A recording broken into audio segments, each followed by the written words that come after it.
Hello, everybody. Welcome back to another comics episode. Good Lord, 24? I believe 24.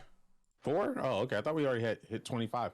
No, it's 24. Sorry. This is great. I'm Technique, one of your hosts, and this is Nighthawk Plays, aka Matt. What's up, man? Good morning. Good morning. It's been Having kids is a deal. Yeah, it's been it's definitely been a fun Saturday morning for sure. What time is with kids is a whole different conversation, but yeah, it's been a good week. It's been a good morning. Got some fun stuff to talk about today, obviously with you, and excited for the next couple of weeks of games as well. So I know some of it's really not comic related, but I feel like we're finally, like, after what seemed like forever, in a good place with some of the games that are out there right now and coming out, and comics that are coming out there. Some of the things we're going to be doing on here that I know we'll talk about at some point today on the show. But yeah, how about you, man? How was your stream this morning? How was your week? Lost Ark, more storytelling in New World. What's up?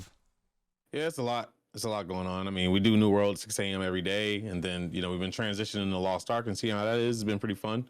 Lots of shows, lots of D&D. I have a show tonight at late night, 9 to 12 a.m. Then I got to get up at 6. So What it's been is fun. sleep? Yeah, I don't know. But it's been fun, man. I like keeping busy. And getting ready for. We have some downtime in the comic world when it comes to entertainment. Which is good because it gives you some time to catch up or look into things that you didn't think you would want to see or whatever. But yeah, it's gonna be pretty fun.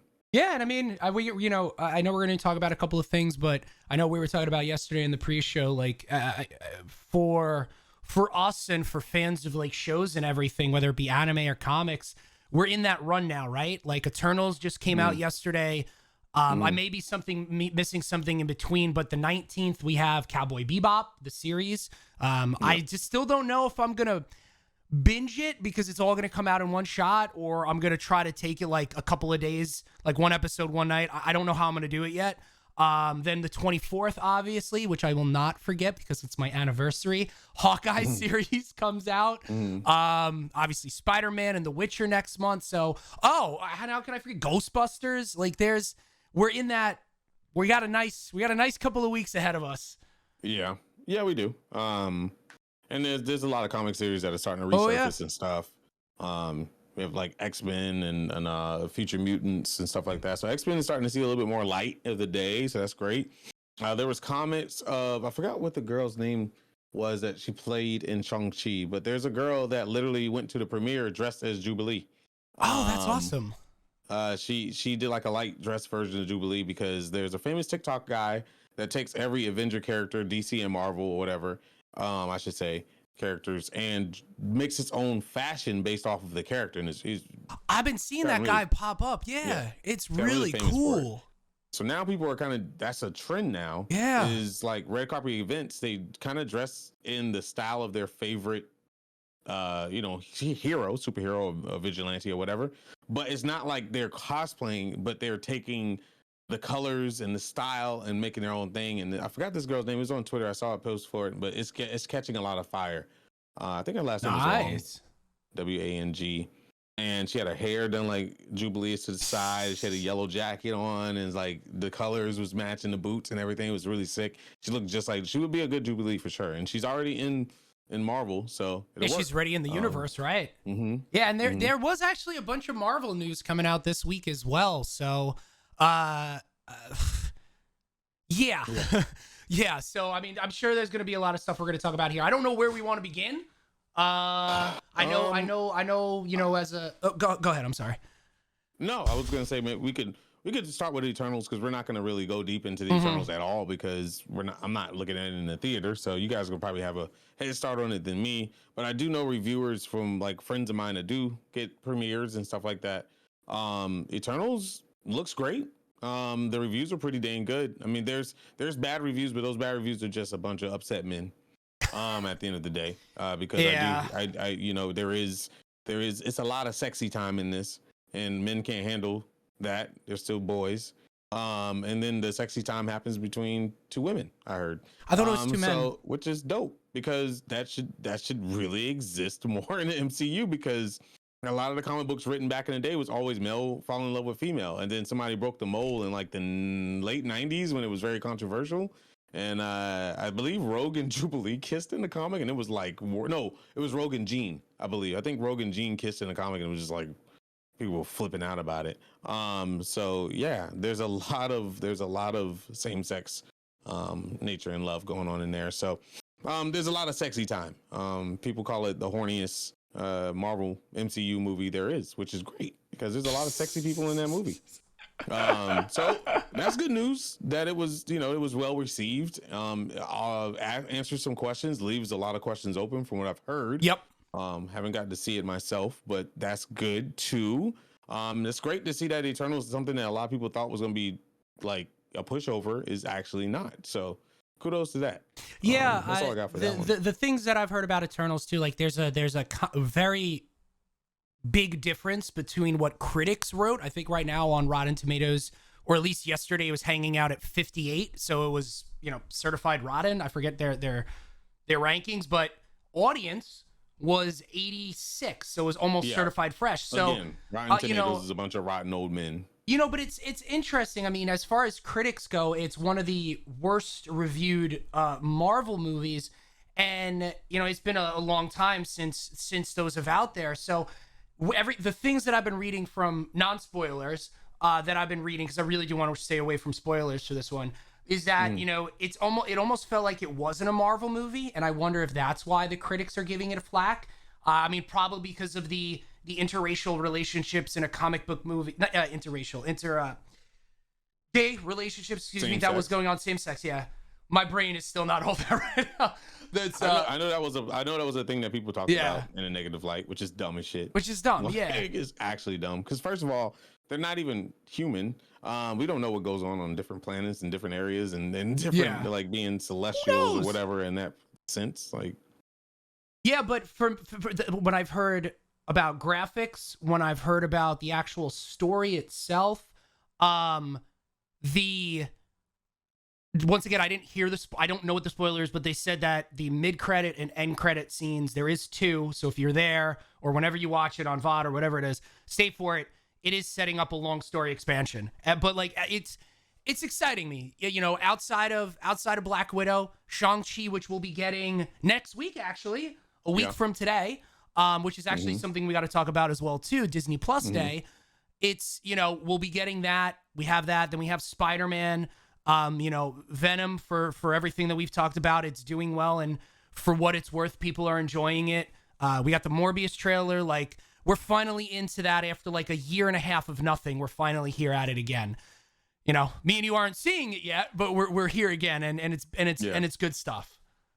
Yeah, I mean, across the board, like I said, I want comics to win across the board. I mean, Eternals does look beautiful. Lots of beautiful people, lots of beautiful actors, beautiful environment, landscapes, different variety of different styles all together too, which is something that's going to be hard to pull off as a director in general. So, I mean, and even as a casting director, because, the vision that director probably has, you have to pull that from comics and then make it work with real life people, and not make it look too CG or too unbelievable. So, I mean, from what I've seen, through the 1,000 trailers that they have out there, it looks really, really good. I know that they hit on the cheesiness stuff here and there, but comics are cheesy. I mean, they like all this comedy and stuff that they put in there. That's all there for a reason. I mean, in one of the trailers, one of someone's boy in the movie, in one of the trailers, he goes, "Hey, Dad, it's Superman." So like that's cool. Like Superman is. DC Comics is part of that universe, which is actually kind of nice that they even put it in that big of a spot too. Like it's massive right now. Yeah, it's awesome. In the new Marvel, and I say new, I'm talking about like 2000s and up. Yeah, it was. The funny thing is, like, from the 90s down, comics weren't really a part of the world, which is really weird because if you see something really cool, you make a comic of it, you make like movies of it or whatever. But I liked the Ultimate Comics because Spider-Man was on YouTube. Oh, cool. Yeah. And it made sense because I was just like, well, if these kids are out here making video, how do you promote your superhero? Like, and I think in Far From Home, No, Homecoming, they did that too. Like, you know, Gonke was putting Yep. his stuff up Yep. on YouTube and like all kinds of stuff like that. And that stuff is very relatable. Like, I hate it when the world is so detached. It's like there's no comics, there's no internet. You know, people should be talking about superheroes all day. People should be wanting to know the identity behind the hero. I mean, that's something that we would do. We would be on Twitter talking about it. And a lot of these video games nowadays, and when we set it up to where there's people texting each other like, who do you think Spider-Man is? Who do you think this is? You know, whatever. That's exactly what would be happening right now too. Yeah. Yeah. Miles Morales, it was very cognate of there were Spider-Man comics for Miles Morales, and it's kind of how he learned how to be Spider-Man. It wasn't through training. Peter Parker was essentially dead, you know? And then Peter Parker came back from a different dimension and whatever and all that good stuff. But the things that Peter Parker and Spider-Man do. yeah, he's just like reading up on Spider-Man and then like saying, okay, this guy kicked Spider-Man's butt on YouTube. I'm not going to fight him like that. Like, that's how Miles learned. And I think that's so good because Peter and Miles come from two different eras, you know, when it comes to like technology. You know, Peter Parker was taking pictures with an old disgusting Polaroid camera, you know, for the Daily Bugle here and there, or those big snap films that you had to like actually develop in the dark room and stuff, to where everything's digital for Miles Morales and like the internet, and you know, so it's really cool seeing that transition. So having Superman be noticed, or even Star Wars, because Star Wars is noticed in Marvel MCU, and in Marvel Comics in general. I think there was something with Psylocke and somebody commented on her power looking like a lightsaber.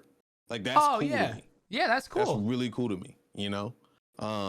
Utilize somebody in a comic book, another hero was like, what, are you carrying around lightsabers now or something? Forgot the quote. But that's dope.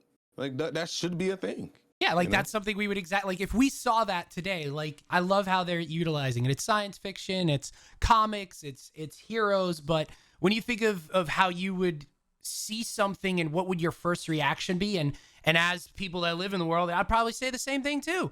You know, if I saw blue or green or red like stick of light coming out of someone's hair, I'm gonna be like, lightsaber?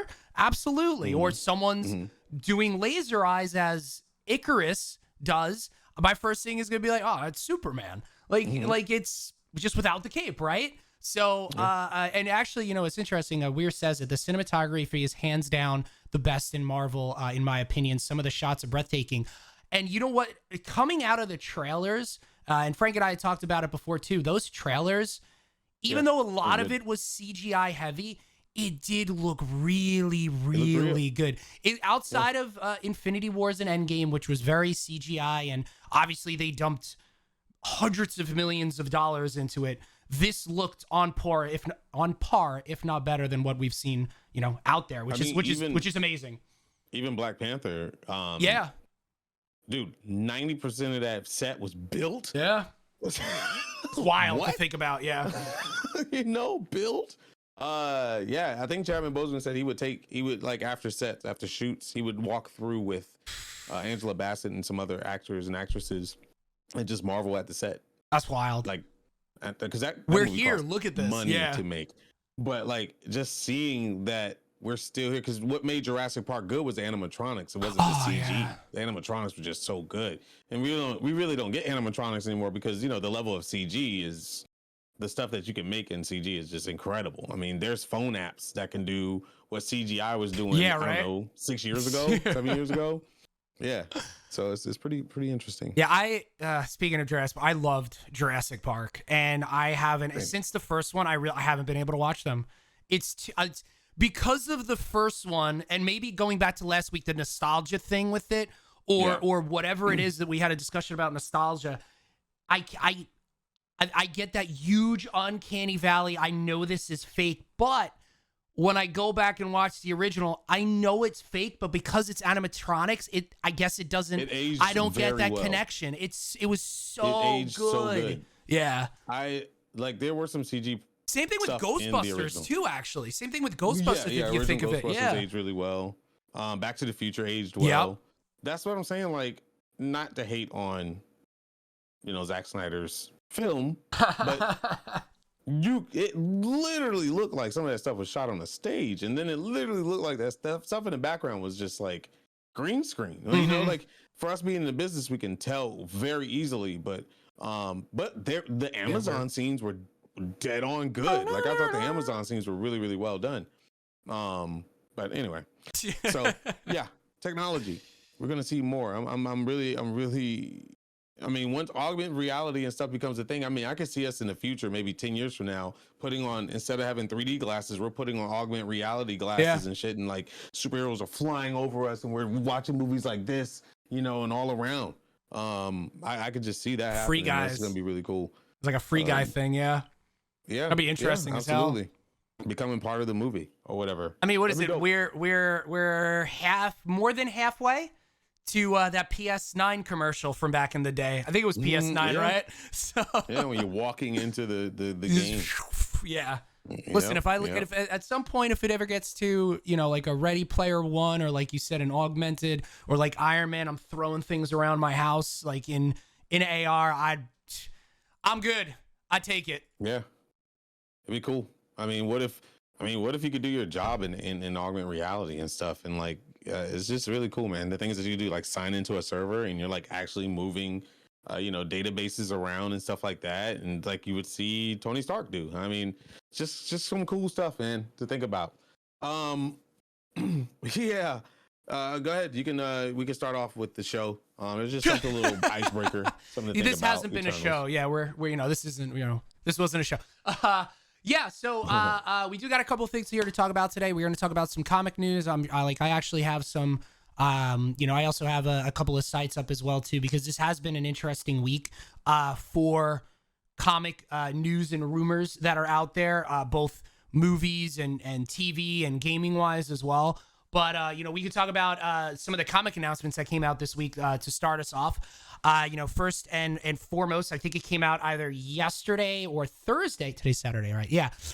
Miss Minutes from Loki series, the scariest part of that show ever, is making her comic debut, which is amazing, and it's going to be in Timeless #1, which I'm just going to get actually when it comes out, but like, I think, once again, we talked about this in prior weeks. Dude. Like, it's 1000%. Everything is bouncing off of each other. The movies are pushing the comics are pushing the movies, and seeing Miss Minutes, which she was, I mean, there was a lot of great parts of Loki. I still love that. It may still be my favorite show, but Miss Minutes, hands down, was my favorite character. Like, that was awesome. Like, she was awesome. But that's awesome that it's there. That's awesome that she's coming in. Yeah. I mean, that's 100% fan driven. Like, oh, yeah. I remember the day that they showed the episode where she got a lot of airtime. People were like, she needs her own movie. She needs her own show. She needs her own comic. She needs her own this. Like, literally, people were just flocking towards, just like Agatha. Agatha's getting her own series, right? That just recently came out too as well. Yeah. That's all fan driven, because Agatha's been around the block for a long time, fam. Like, yeah, she's saying nothing new. But that song, 100% hit. I wonder if it even hit billboards, because I feel like probably, yeah. That song got huge, and everybody wanted. Yeah. There were so many remixes. People, it was Agatha all along, making their own things, like EDM remixes and stuff, and like everybody was like, "This is a bop," you know. I saw so many like Miss Obama. Oh my Jesus! She was like, people were doing the memes with her dancing to it. Like, it was huge, man. It was like all over the place. And yeah, I think this is a good thing. I mean, they're grabbing fans. What better way to grab fans that aren't avid comic book readers that enjoy the shows to get into comic books by pushing fan favorites? What do you have to lose? It's literally a win-win. You know, when it comes to that. So this is the write-up specifically for Marvel on this one. This December, is there a date? I don't have a date on this one first, but this December, Kang the Conqueror will go on an epic journey across space and time to discover the future of the Marvel Universe in writer Jed MacKay's Timeless.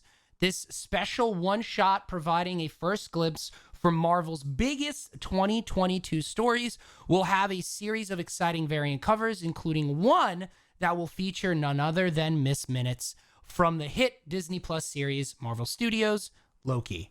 There you go. So that's actually an interesting way to put it, and they're utilizing Kang too for this. I mean, obviously there's going to be a bunch of different covers, But art by Kev Walker, Greg Land, and Mark Bagley. Minutes variants by Humberto Ramos and Edgar Delgado.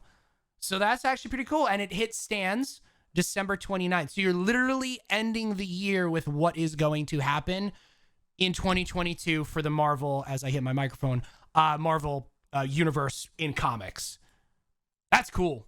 That is cool that they're using that big of a stage in the comic world for her. And I agree, I'm 100% going to hear Tara Strong's voice while reading that and her line specifically.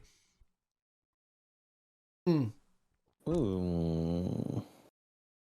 Let me see. And speaking of which, I mean, before we go any further, because we want to talk about Miss Minutes, for those of you who don't know, I mean, Frank's wearing the DC Fandom hoodie, but next Friday on the 12th, there is going to be the Marvel version of DC Fandom, but it's specifically going to be for Disney Plus.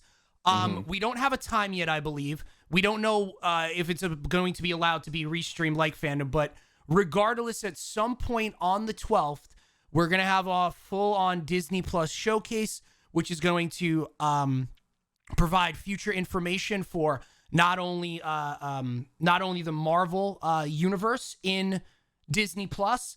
There's going to be Star Wars information, so I'm sure Kevin and Timmy on Star Wars and Scotch will be hitting on that at some point next week or the following week. Everything Disney Plus is going to be on there. I'm sure there's other comic stuff that I can't think of right now that's on Disney Plus that'll be able to hit, but when specifically, is Boba Fett coming out? Boba Fett is December 29th. Okay. Yeah, December 29th. Yes. So, we'll definitely get some news on that. next week you're gonna get a lot of Marvel. You're gonna a lot of Marvel Disney Plus information for shows, but you'll also probably get a lineup of when movies are gonna hit. So for you and I, talk about streaming services too, because that's important. So you and I specifically will be able to know. We'll be able to watch Shang-Chi on Friday because that's when it hits, and then I assume and I hope they'll announce when Eternals will hit and so on and so forth as well. So next week's gonna be fun for that at least too. So because it popped in my head, I wanted to make sure we brought that up. Disney Plus. Another thing in DC news before we get to the next subject is we were talking about same sex, love, and that is okay because it's 2021. People need to accept shit. So the biggest news is in DC right now is Nubia, because Nubia is like DC's big hit now when it comes to women series. She finally made the Nubia and Amazon's #1. Nubia being the beautiful goddess she is, that wasn't the big takeaway. The big takeaway was the fact that they introduced the first trans Amazon, which is interesting because the Amazons were all presumed to be all women, right? And on top of that, Wonder Woman was like the big representative of feminism, maybe, to a lot of people. Interesting enough, they introduced the first trans Amazon. Her name is Bia, and she's a black trans Amazon at that. So it's even cooler, I want to say, because now things that people considered lines being crossed, they're being I like to say doors are being open. Yeah. This is going to be very interesting, and apparently those sales are going pretty well. And it's very interesting. This is a very deep comic. If you want to read it, I'm going to read it just because I'm really interested in seeing how they approach this. But yeah, the writer is in big support of it, obviously. Everybody that worked on the comic is in big support of it, and it seems like it's got a really huge outpour as well. Of course, you're going to have your negative Nancy's out there being dumb, but dum-dums. This is cool. So also, Bia is going to have a big role in the Wonder Woman world, not just there for show. So so when you do stuff like this, you have to be very careful, right? Because you don't want to just say, hey, we're covering this and we're covering that, and you're making a checkbox or quota checkbox. Yeah. Saying, hey, we're DC, we support LGBTQA, plus communities and this, that, and the other. You want to, if you're going to introduce somebody, let them have a role. It's kind of like Cyberpunk saying that you can do anything you want, gender wise, and then just letting it sit there and not going anywhere else. So This is really cool. If you're interested, that's Nubia in the Amazon #1. Of course, you can get that on more than likely Comixology and or your local store, Yeah. or you can read it on DC's app services. So this is gonna be really cool. Just thought I'd throw that out there. Very interesting seeing where comics are going, and I really, really hope people don't think that it's like I said, it's a double-edged sword because there's some people that's gonna be like, oh, they're just going out there to check boxes. We don't really want to blah blah blah blah blah. But it seems like the story is very well thought out, and the writer is definitely notable for their work. So I'm interested in that. I think that's a really cool one. Yeah, I mean, having writers, artists, directors, actors, actresses, have more freedom now than ever. It's fantastic, and seeing these characters that were, I mean, Superman's white, Wonder Woman's white, Batman's white, like seeing these strong female characters that are not white, seeing these strong male characters that are not white, of different ethnicities and backgrounds, and them taking the spotlight and getting, triple A writing and directing. Yeah. It's nice to see, because what it comes down to, even though it's entertainment and we love these things, it's art. It is art, and seeing different people's interpretations of these characters and their stories, and new characters coming to life, like you said. Bravo. We live in an amazing age right now, and it's awesome.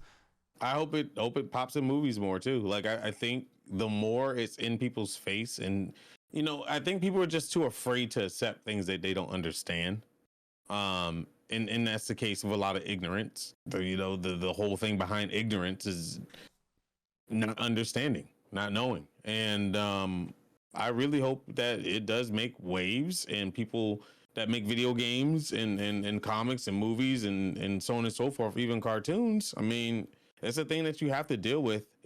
People try to hide behind this stuff, and thus made those that feel like they have to go with an identity that they feel right. They would have to hide behind that and have to have a coming out celebration or coming out day or something like that to feel, welcome to the idea of saying how they feel with moral support from others. You should never have to feel that way. I feel like, like you should never feel like it's okay to be black on Black history, or it's okay to be, gay or anything on like Pride Month. It's to me, it's like it should be okay across the board. Yeah. So it's really good that they're introducing it in the comics, something that has a very ignorant audience on, just being real, because everything was just like male and female, Yeah. And for a while it was just male.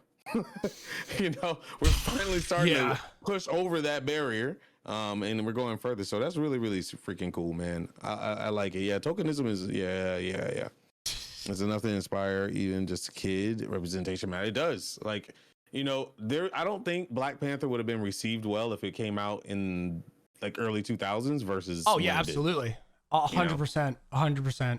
I mean, as much as I'm sure there would be a large audience that would Especially be going out for it, they would have been there, but time, relevance to what was happening in the world at that time, and unfortunately still today, like it was a whirlwind of horrible but perfect timing. Yeah, I think, and people are excited about the next Black Panther, and people are excited about Falcon becoming Captain America. So it was definitely a good. We're not there yet, but we're getting there, and I think it's a little good standpoint. So that's pretty cool. So oh my goodness! That I guess we can move into Batman. So yeah, there's news about. So The Witcher is, first of all, let's talk about The Witcher, and then we can go into that. So The Witcher is coming out with their season 2 very soon.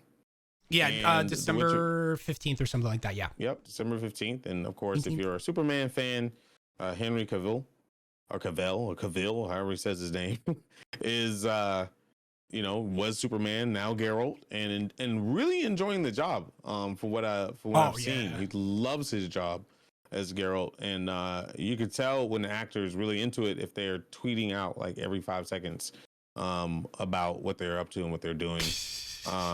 Henry just seems like a freaking chill dude. Like So- he's up there where I just want to sit down and have a conversation with him, and I feel like we would just be absolutely. able to go back and forth on it, which is awesome.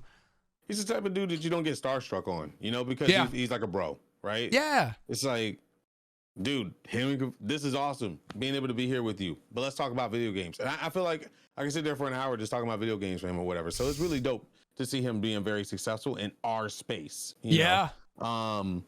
So yeah, so moving on to that. So that Witcher is very, very, very famous and getting a lot of eyes on it, especially because of the Netflix series The Witcher. I mean, they already had an audience with CD Projekt Red's Witcher game and books, which is the series is pretty much a retelling of the books, not so much the video game. Yeah. Batman is kind of getting Batman Medieval. It kind of reminds me of Image Comics Spawn, Medieval Spawn. But Batman becomes a Witcher in DC's medieval epic. So this is interesting. Dark Knights of Steel #1. Yeah, Dark Knights of Steel #1. It is available as of the other day. It's a very unique story, and if you look at the cover art that's out there, it's literally called Dark Knight of Steel. In a steel outfit. It's not your normal Bruce Wayne Batman story, clearly. But here's the synopsis that's out there. An entire medieval world will be forever changed when a spaceship crash lands from a doomed planet. Monarchs will die, kingdoms will rise, and what seemed the end of the world for many was only the beginning. An epic high fantasy story set in a DC universe where nothing is what it seems. From worldwide best-selling writer Tom Taylor, deceased Superman, Son of Kal. I read Superman, Son of Kal. That was actually a really good story. And Yasmin Putri is the artist. A generation of tale of good and evil within a brand new DCU. Excuse me. Yeah, this is not nowadays. This is back in the day, and it's really cool that. Is it back in the day, or is it just another universe? I don't know if it's another.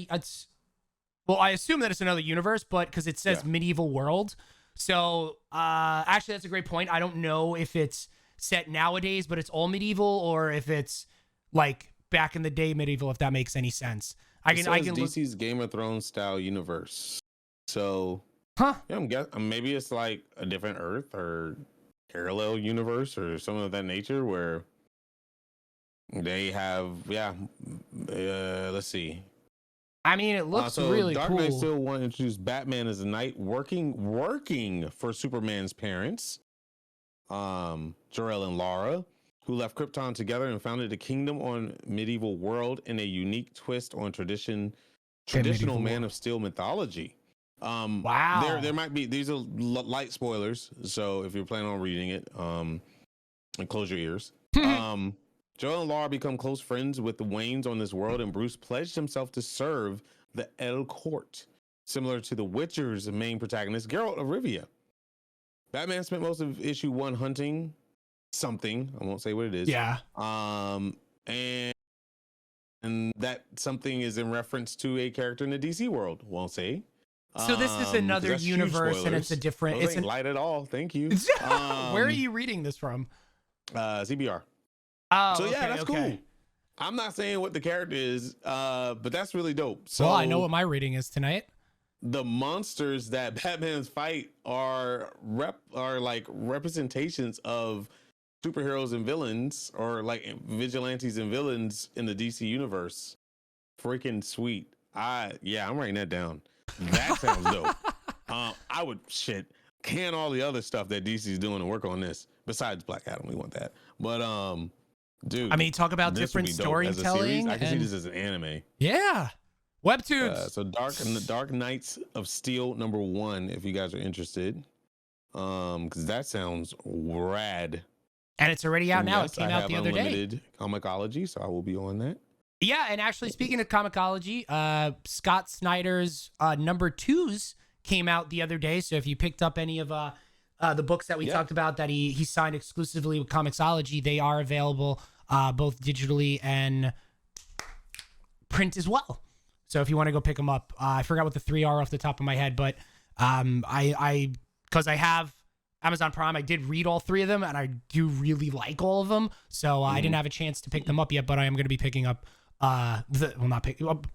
I'm going to read them digitally, and then I'm going to pick up the other ones. Yeah. Remember, if you have Prime, you get it for free. Yeah, which is dope. God, Amazon. Or you read them for free. Amazon rules you the world. them essentially. That's what you're doing. Amazon runs the world. Yay! That sounds dope. Okay, so Dark Knights of Steel #1, like it. What I just read, like it even more. So it's a Game of Thrones style universe with a little bit of Witcher influence. That is dope. I like that. It's all new storytelling. Like, how many times I forgot what it was I was watching or reading something. It's like, how many times you're gonna reboot Batman? With that being said, I'm excited for Robert Pattinson, right? Like, you can only do you can only do so much. Like, I like how they're doing the different storytelling with these characters in a completely different facet, different worlds, different time periods, how different people interact with one another. I like how they're doing something like this, and this sounds very, very intriguing. Wow, dude, this is sick. So there is an actual Dark Knights of Steel medieval bat family, and they all have like this armor that's a representation of who they are. That's fire. Sick. That's fire. That's sick. And apparently somebody's in this book might be the contesting royal family. Thou shalt not now say names of who, but all you have to think, if you want a hint, who is an exact replica of Bruce Wayne, but in a different way. Just think about, I said Bruce Wayne, not Batman. Okay. Yeah. Yeah. It just happens to be his last name is also proper for that world too, right? Mm-hmm. Yeah. Mm-hmm. Oh, that's actually really cool. Yeah, that's really the contesting royal family. It makes so much sense because in the DC universe, he's rich. He's a rich little, who, just like Bruce Wayne. So this is really, really cool. Damn, I'm really interested in this. This is really good. Because then you think about how would a person like Barry Allen be in there, because he comes from Star City that is all tech. Like, how would him and his group be part of it? And like, I don't know. Thinking of Lex Luthor, Barry Allen would be a part of it. Like, how would the Luthors be part? Oh, that's actually. I'm just saying maybe Barry Allen and them, or maybe they're monsters. Yeah, that's true. Because if you're going the mythos, it's more monster driven. Yep. And that's what they're doing. So they're taking like heroes and stuff and having monster versions of them thrown into the book. That's really cool. Kudos out to the whole medieval the Dark Knights of Steel, because that's sick. And I also like the name. Really, I like that, cool. Dark Knights of Steel. Wow. Okay, that was a good find, Paul. Great. Oh my god. And also, speaking of more same-sex stuff, you do Tim Drake. You know about that? No, what did I miss? Tim Drake, and he's got a boyfriend. Oh, nice. Yeah. So I mean, that's even a comic right there, the third Robin. So Tim Drake, he's Batman preview sees DC's bisexual Robin checking in with his new boyfriend. Okay. Hey. Yeah. Listen, it works. I'm here for it, man. Like, I love how it's people just throwing it out there. Batman or urban legends. You can go in with that. I mean, it makes so much sense though. You really, really have to look at it like a lot of these guys grew up together, so to speak, right? They grew up together. Yeah. They don't have missions together. They might develop feelings for each other. A lot of people automatically throw it in a brotherhood type thing instead of where it could go. And it's really cool that they're actually experimenting with this stuff. Like, this is dope. Wow. All right, DC, we see you. Kudos. Actually, interesting point about Tim Drake. And it goes back to Marvel too. So the actress that is in Eternals, this has been obviously out there for a while. The actress that was in Eternals that plays one of the main female characters, I forget her name, but she was also in obviously Captain Marvel. as she was the blue girl. I can't think of the names right now off the top of my head, but Kree? She was one of the Kree that was with the British actor. Yeah, she was one of the Kree. So it's, she was a main character in a Marvel movie, and then she gets recast as a bigger role and presumably future roles. Gemma Chan, thank you, Josh. Ellswood. She's now there in a prominent role. And it's like, you don't think of it. It is what it is. It's storytelling. They're this character now, not the other. So actually, DC kind of did that as well with the new Batman movie. So I know you don't necessarily watch a lot of it, but Titans season 3 introduced Tim Drake. This is why I thought of it. And the Tim Drake in Titans season 3 and presumably season 4, since they got a sign off on it and they announced it, is actually in the Batman. And is one of the thugs with that face paint that you see him beating up and like has roles. I mean, it's not still like TV and prominent roles, but it's crazy how you're seeing more of recasting now in these bigger series. Yeah. I mean, Scarlett Johansson said she still wants to still be in Marvel. She just doesn't want to be Widow. I don't know how I feel about that. She would have to be a Kree or something that has like heavy makeup, because she played a main role. It's not something that you were just kind of like a side chick in the movie or a side dude in the movie, and you were there as a sidekick. She was a main character. So I would say she would have to be, maybe in Guardians of the Galaxy is, an alien or something. I don't freaking know, because I don't know. I feel fine with recastings. I don't know how I feel about recastings as a main character, because unless she's going to be in X-Men. That's different, because Thanos actor, right? I mean, granted, Thanos, he was Cable, wasn't he? Yeah, Josh Brolin played Cable in Deadpool, and he also obviously played Thanos as well. Yes. Yep, which is fine because Thanos has so much makeup and CGI and all that stuff. So if Scarlett Johansson does come back, after all the suing, after all that stuff went down, which she did win, I wonder. First of all, I wonder if Marvel's going to still work with her. I hope they do, because that'd just be salty if they don't. But if they do work with her, what she would do? Would she go to X-Men? I would be down for that. Like, that's like seeing Hugh Jackman pop up in the MCU. I'd be cool with that. Yeah. At the end of the day. I mean, they put him in X-Men First Class. I mean, he was still with Wolverine at that time, but yeah. I mean, I know he's hard set on it. He's doing his things. I really do like Hugh Jackman. Bro, he is in the theater, bro. Yeah, like, he really loves theater and Broadway and dance musicals. Yeah, this man's gotten voice training. He's gotten dance training. He's a tap dancer now. He's a showman. Like, legit, that's what that man wants to do for, it seems like, the rest of his life. Because I go on his Instagram often, and he is just tap dancing, flipping hats. He bust his nose open recently by flipping one. I didn't know those hats were that hard, by the way. He cut his nose across the bridge. I think it's a top hat, right? It's like the hat, not the big top hat, but the small one. You remember those cartoons? They'd be like dun, dun, dun, dun, dun, that thing. Damn, that thing bust him across his nose, dude. He had a gash. Like, that shit, it was real. And he's like learning how to flip a hat up, like flip a hat up, catch it, and put it on. But he is so into that stuff, and I'm here for it. I want to see that man happy. That's great. I mean, his story is amazing too, right? Like he was it him or Tom Hardy that was the construction worker, and they were just struggling to find work.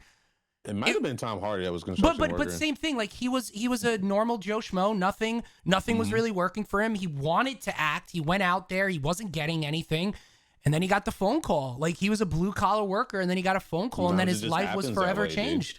Yeah, that's what I'm saying. I'm going to be going whenever auditions open up. I'm going to be going ham, because if you don't try, you'll never get it. Yeah, you never know. But I will say Hugh Jackman is also in the weight room heavily. So I don't know what he's doing, but this dude is jacking up. No pun intended. I see him with some deadlift, and he had a lot of weights on that bad boy. So I don't know what he was doing at his age right now. I feel like once 57, 58. He's getting up there. Yeah. He's got to be in his 50s. And he's not. I don't think he's as old as The Rock, but he's as Dwayne. But he's getting up there. But you know what's interesting? I wonder if, like, completely 53. changed. He completely changed his body, right? Like even Henry Cavill to some extent with Man of Steel, Superman, and He's The always Witcher. kind of ripped. Hugh Jackman, on the other hand, He was a skinny nothing, right? Well, not Yeah. skinny nothing, but he didn't really have a lot. If you look at him in that dude. the first X-Men compared to the Wolverine movies, like I wonder if you ever got a role, or even if I ever, like if anybody ever got a role, and you never really did working out, or you were light into it and you completely transformed your body Michael to B. like Jordan was one of the biggest transformations ever because he was I remember brolic, him dude. back Oh in my god. what was his big hit movie for him? Chronicle? The other superhero Chronicle. movie? Yeah. Yeah, That was a he good wasn't. movie. He was just a normal looking dude. You know, he didn't have any muscle or nothing. And then freaking Apollo came out, Apollo Creed movie, and Creed in general. Jesus. And that dude fucking like complete transformation. And he was just really cut. And then Black Panther comes out, he looked like a wrestler. I'm like, Nah. what the hell? I want to be on that diet. I wonder So- like how much like I probably wouldn't be working out like 6 hours a day like The Rock, but I wonder like how much you would still go in and do those type of workouts. Like Even it's after the just like I movie? work like after the movie like or He you still- he like still I keeps wonder it up. You can like tell. the mentality of it, like how you would do it. Yeah. He doesn't go as hard as he did. Is that one trainer that trains everybody to be monsters? I forgot his name. Cedric, I think his name is, or something like that. But anyway, you could tell his down periods because it's something about the water drain in the body with veins and stuff like that. You get like Hugh Jackman, like would before shooting certain shots, they would completely like I say drain his body of fluids of water, but I mean it sounds worse than what it really is. But anyway, that's what like almost like a dehydration period where your veins are just all over the place. I've looked into this so much. Yeah, you look like a monster. Yeah. Yeah, that's what all like the the Miss Universes, Mr. Universes do, and Henry Cavill talked about it when shooting Superman, like the one scene when he had his shirt off coming out of the water of Man of Steel, and this is what a lot of people do when they want to do their photo shoots or they have a big show. It's like you deplete your water daily to the point of the day of shooting. You're on what is essentially not even that much of water that you just drank. Yeah, not like healthy, you go from you're going from like a gallon of water or more a day. Like you see these people working out coming out of the gyms with gallons of water, right? You go from that to the day of the shoot to nothing, because what happens is you're dehydrating your skin and it's compressing in more to show your abs, to show veins, to show all the muscular and striations. And I can't even imagine when you're like about to do a shoot and you're still like doing sit-ups and push-ups because you need to accentuate everything. Like that's insane, man. That's also, insane. they do a lot of underlighting. So I mean, lighting has a lot to do with muscles. So you think somebody looking extreme, like, oh my God, it's a Greek statue. It's lighting. And makeup. Sometimes they put makeup to accentuate certain areas, like they highlight shadow makeuping too. Yeah, you've seen that before. Like The Rock. What movie was? 300. 300 was a lot of what people joke was like a lot of spray on abs, but they didn't literally spray on. These guys were ripped. It was just like they put makeup to accentuate each cut. You know, they highlighted it, they contour lined it. But yeah, it's a very interesting, process to see somebody go from one way to another. And I mean, Matthew McConaughey being one of the most known for transformations, going from like literally look like he a wind can blow him over. Christian Bale he too. did that one movie, dude, freak. Wait, are you talking about Christian Bale? Are you talking about Christian Bale in The Mechanic, where he was like he was a stick figure in The Mechanic? No, I want to say it was. Matthew McConaughey was I mean, if you think of like the 90s and the 2000s, he was always the shirt off kind of ripped California dude, right? But I think you're right. He was another one at one point did a transformation for movies sometime in the 2000s, right? It was the Dallas Buyers Club. Yes. Oh, and he also changed a lot for what was that show on HBO that he was critically acclaimed for too? True. It was like the cop drama. They did a couple of seasons, but the first season was the best. True Detective. Yeah. Rue Detective. Sounds like an anime. Yeah, he was another one that did it. Yeah. The Christian Bale did it too. Yeah. Dude, there's no way in the world I would take a role like that. I'm sorry. I don't give a crap how much say. Eat a chip and your stomach gets big. But yeah, those are wild stuff. But anyway, Where we at? Star Wars. Let's talk some Star Wars. Star Wars is about to explode because we have Boba Fett. We have Knights of the Republic coming to the Switch. We have a Knights of the Republic remake coming. People are starting to go back to the MMO, and of course, Fortnite. Fortnite brings a lot of the skin to the yard. They just did a major thing with League of Legends, which is going to be huge. Yeah. I'm excited for that one too. The series or the movie coming out for the League of Legends. Yes, Arcane, yeah, that looks cool. Today. Is it really? Today. Wow, Yep. imagine The 6th. timing. I was supposed to go to it, and I'm super sad I couldn't make it. But yeah, that sucks. It was a red carpet event on Riot headquarters, at Riot Studios. You had to have an invite and all that stuff, cord, blah blah blah. But they will be doing Arcane world premiere. And Twitch is actually doing some stuff with it where streamers will be in robots driving around, bumping into each other and doing interviews with people and stuff like that.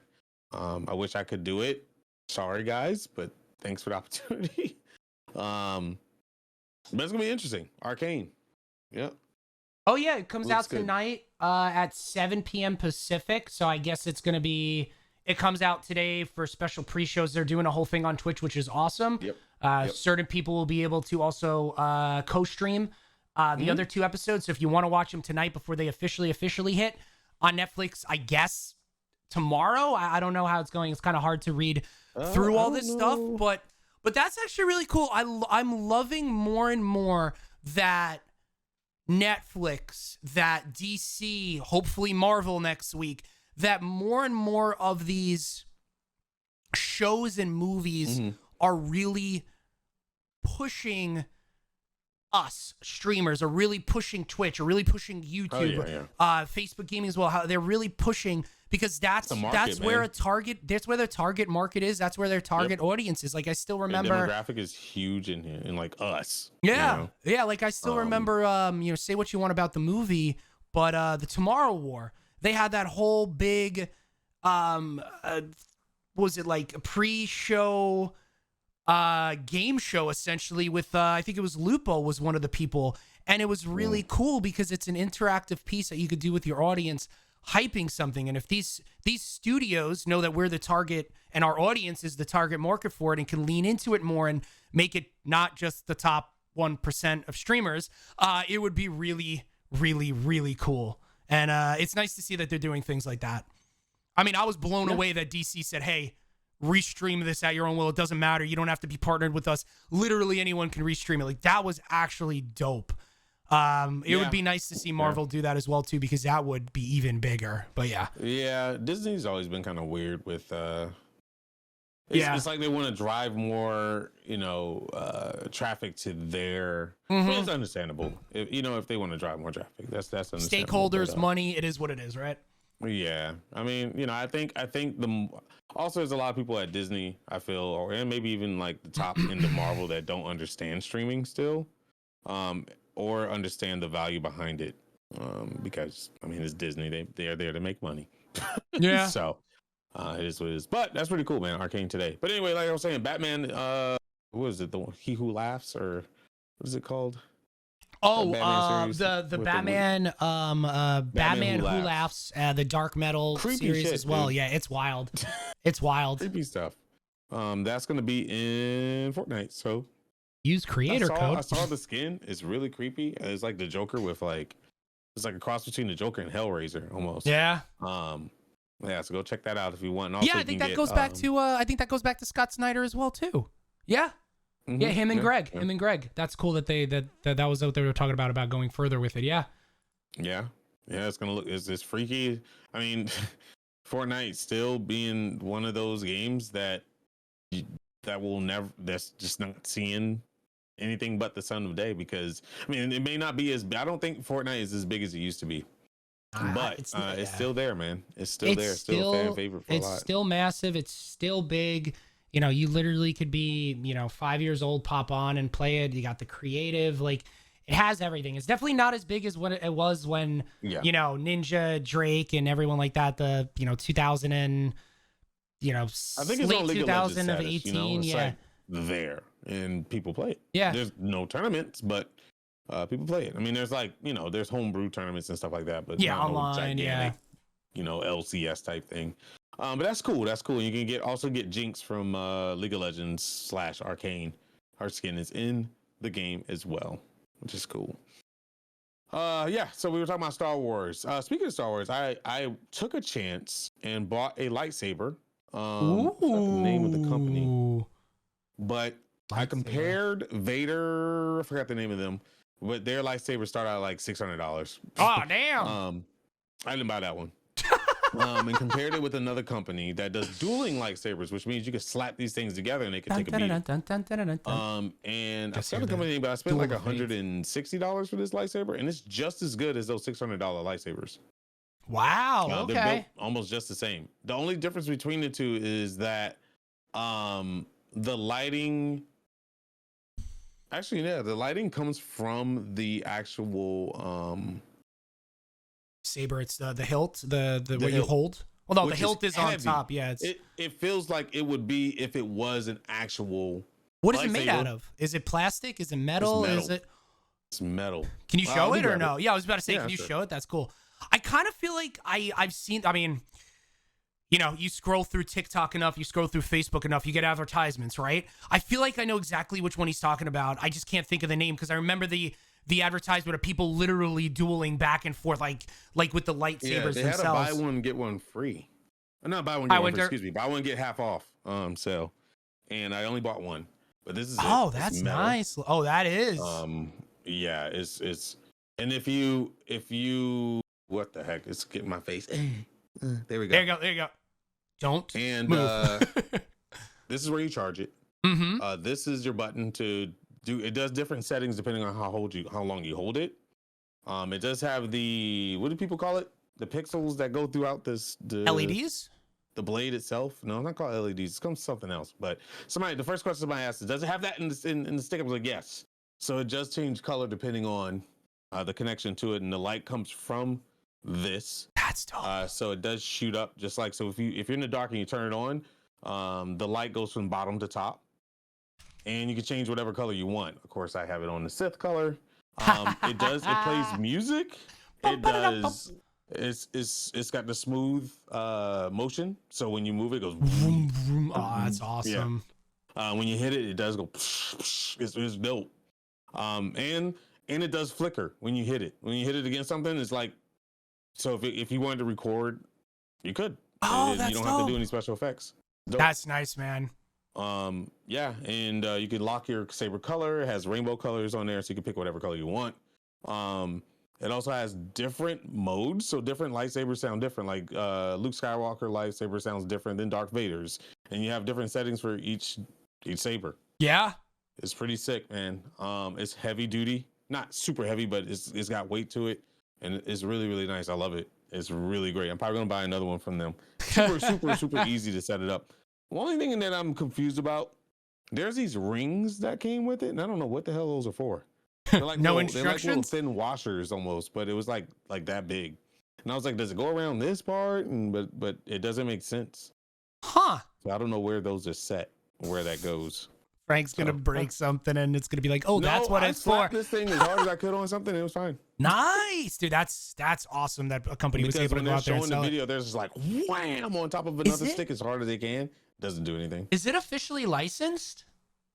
Maybe? Like, did you see the Star Wars logo and everything on it? The box? It's called Storm Saber. Yeah, I've heard of that name before. Yep, that was definitely one of Storm Saber. I wonder. Storm Saber.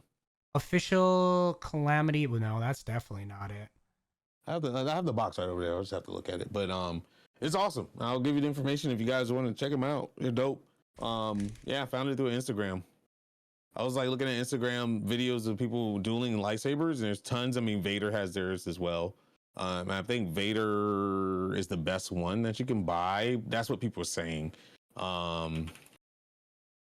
Cool. But you want the dueling ones. You don't want like for show, because those will break. Yeah, those things will snap in half if you're trying to do something. Yeah, those fun replicas. Yeah, these are you can actually slapsticks with people and like do videos if you want. It's really good. That's cool. Yeah, Was it's there really something good. else you wanted to show off this week? I don't remember if that was part of the. Oh, yeah. I Also, bought Winter, a. are you ready for next week? I'm not flying or getting in any vehicles with with Frank. Just saying. I'm excited. That was so. Oh, there it Yeah, is. yeah, baby. This right here. This is my baby Spider-Man right here. So Miles Morales. yeah, this is so nice. So I Hot ordered Toys. this. I pre-ordered this a long time ago. And I forgot about it. This thing is like $380. But it has all the different. It's kind of hard to say with the glare, but has you can change the mask, bro. Like That's this is man. how it's all magnetic. I think it was magnetic right there. This all stuff right here. That's all As you see the the scarf Venom and the power. beanie Yep. from the game, that's all knitted. That's not plastic. That's actual. Somebody knitted this stuff, real cloth. The socks and stuff at the bottom are cloth. You have your Venom shock. You have your different hand poses. They're very posable. It poses in different ways. Yeah, that's a Hot Toys 1/6 scale figure. Mm-hmm. For those of you who don't know who Hot Toys is or are, if you're talking about something that's not polyresin or a static statue, Hot Toys is legit the absolute best when it comes to manufacturing and bringing to life characters, whether it be from the video game world like Miles Morales's or humans. Like I have a Hot Toys right here. Yeah, oh my god. And I was never a fan of mixed mediums when it came to statues. Like there's something about having a resin statue and then having like a cloth cape on it. It just doesn't work for me. But when you want to talk about look and feel of what characters look like and how they bring it to life and texturing, I have my Henry Cavill, I don't know if this is going to get into it, Man of Steel. I mean, which way is it? I mean, that's Henry Cavill. Like the amount of detail when you bring in, and if you look at the detail on his costume, like it's incredible. If you want to spend, like Frank said, a couple of bucks on something, if you love a character, I actually have I don't touch it at all. I have a Christopher Reeves one right there that I will never touch from that shelf. Like Hot Toys is hands down the best. They're fully posable. They come with 1,000,001 accessories, which is awesome. Yeah, it's I mean, I think I ordered two by accident. I don't know. I got two emails about like another thing shipping. I also ordered a which I haven't seen yet. So I did talk to somebody that got me on board with it. They were like, dude, I ordered it, and like a year later they finally hit me up. So he was like, it feels like a scam, but they'll hit you up. So that one took 9 months for me to get. And then this, I have a actual Tony Stark Iron Man mask that I can put on that like builds around my face. That's cool. Those are one of those custom made ones. Yeah. It was you had to pay $150, like half up front. Yep. It's $300 thing, and I'm waiting for it. So it's been a year. So that's from a guy, right? Like a person. It's not like a no, it's a company that does it, but they hand make each one. Yeah, because every face, every body type, it's all different. Every face is different, and they do it on demand. They don't do it. They don't have a warehouse full of those. Yeah. So it's gonna take a while, which is cool, whatever. And if you take a chance on those things, some you may not hear for the person for a couple of years. Next thing you know, you're getting a message saying your thing is being delivered. So we'll see. It's the collectible world is very interesting, right? Like, you either have companies that they do it one of two different ways, right? It's kind of like collector's editions as well. Like, Elden Ring just announced their collector's edition the other day, right? Bro, so you're pre-ordered, immediately. I was like, I need the biggest sword edition you got. Like, who do I have to kiss feet on to get this? So hopefully, I mean, I did get an answer back. So hopefully, cross fingers. I mean, for people that don't know, and obviously I come for this world, and usually when I say it, people are like, "Oh my God, really?" From start to finish, and if you don't know what this is, from start to finish, whether it's Hot Toys over there, whether it's a Sideshow Collectibles or a PCM piece, or even like an action figure that you find at Target or Walmart, the $25-$30 like Marvel Legends lines or something like that, from concepting to 3D models, to prototyping, to paint mastering, to production, that overall, if it goes smoothly, you're talking about a 9 to 10 month span. And that doesn't even include shipping, then warehousing it, and then getting it out. So when you start these things, you're essentially almost a full year of development. And since majority of these things are created in China, you have to worry about when you're producing these things or when you're starting, because China, for those of you who don't know, China shuts down for Chinese New Year for anywhere between 3 weeks to 5 weeks at the end of January or sometime in February to the beginning of March. Because these guys, these workers work almost all year round, 7 days a week. So like, if I've had plenty of times where in like summertime, prominent video games that we have played before, and that are superhero related, come out to us saying, "Hey, yo, Matt, we want to do this dope collector's editions with you.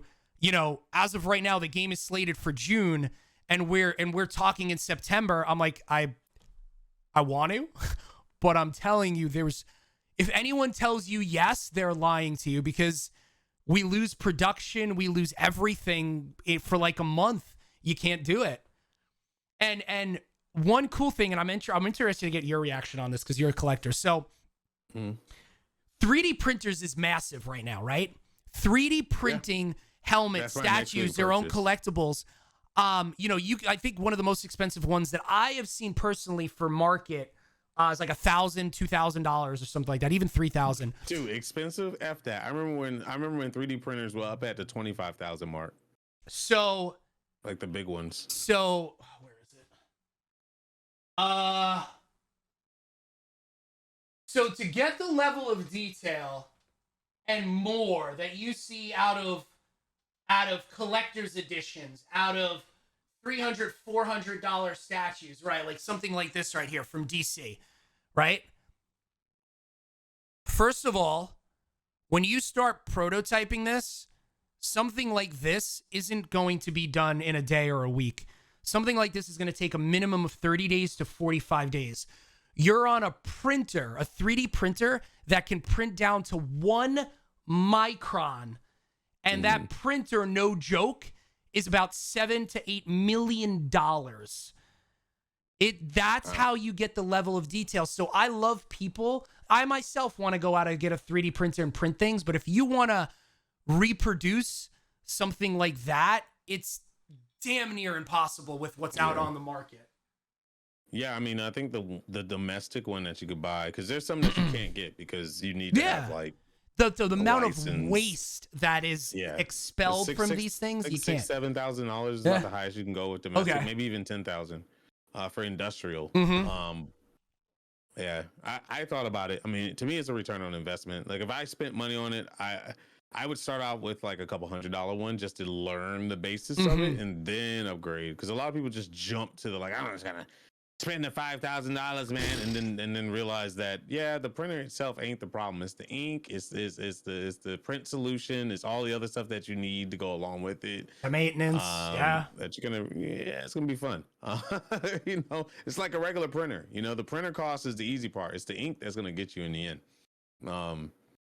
So that's some good things to look into. But I being a collector, I never thought I'd be into collecting figures. I mean, I liked toys growing up. But I love them and they just sit on the shelf. I love looking at them. I went out and bought an expensive damn industrial wall shelf that I had to actually buy planks for because I thought it came with the planks. Because they advertised it that way. And I'm gonna put those planks up, and those planks are like 10 inches wide. I don't know what I'm gonna do with that. It's gonna stick far out from the wall. But I'm gonna put all my big statues up there because it's gonna be great, man. Like all my good figures, Spider-Man or whatever, and I'll have my sectionals. I love it. I love being able to look around. I have a Spider-Man, I have a Marvel reading corner in my room. That's cool. You know, and I bought a chair for it that I have to put up, get my cat tree out of here because that cat. But other than that, it's, you know, when I get a new house, I'm gonna make sure I have like a man cave somewhere. It's either gonna be a basement or over the garage. That's awesome. Type thing, because I love having my own space to like computer over here, and I just want to look around my room and see nothing but nerddom. You know, I always said if I grow old enough and my memories start going, I'll tell you what, I'll always know about me some Spider-Man and stuff. That's always gonna be in my head. I mean, you know, it's our parents, at least our age, I think. Maybe I don't know, but I know my grandparents, like they all had the tchotchkes, right? You always had that armoire or cabinet or something in your grandparents' house or even your parents' house where there's things that's like don't touch. You know, that's our version of it, right? It just happens to be figures. It happens to be collectibles. It happens to be superheroes, right? So it's the same thing. It's just a different genre per se. Yep. So, and it's an awesome genre. Expensive. It is. It's, you know, those $50 Hallmark pieces compared to some of these other things.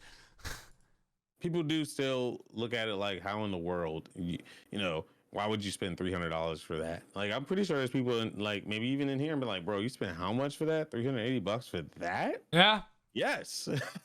Like I'm, you know, I don't know, man. It's like holding on to that part of you that you always had as a kid. I believe sometimes that's more important than buying. I would rather spend money on that than buying a really expensive car that I don't use the reason why I bought that car for. Like there's people out there that sit there and buy, you know, we're doing small scale collecting. I mean, Robert Downey Jr. has almost every Audi that was made from a certain year.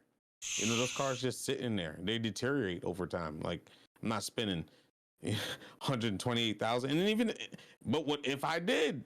That's cool. You know, as long as you keep on that little thing of happiness. But anyway, Star Wars.